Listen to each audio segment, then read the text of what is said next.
itong guys na. Ito guys, yung mga pabo.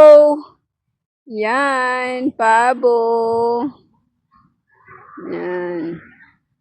Ang dami guys. Oh. Wow.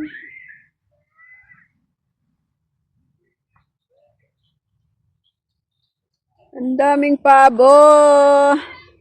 Ay nagsipag-alisan sila guys. Oh, nagsipaglayuan sa akin. So yan ang pabo. Are you sure about that? Guys, oh, ayun yung may malaking yung puwit, yung buntot na nagiging parang siyang pamaypay. Ayun oh, yung siyang kulay green. Yan, ayun yan. Oh. Yan, lahat sila. Yun oh. Ang tawag niyan ay pabo ba? Ito na may papaya, pero ang liliit ng bunga nga. Ang liliit ng bunga ng papaya niya. O, ayan. Yan. Ito, mamaya, madadali natin to mamaya, guys.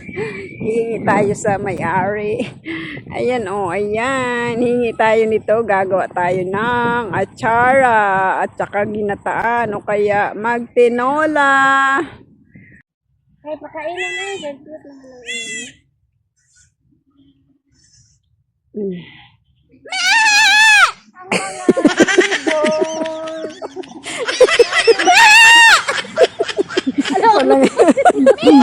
Walang yata. Basta. Nagbablog tuloy yung phone ko. Walang yata. Bagay yung boses mo, te. Eh, sumasagot man yung mga maliliit. Ang dami na luwa.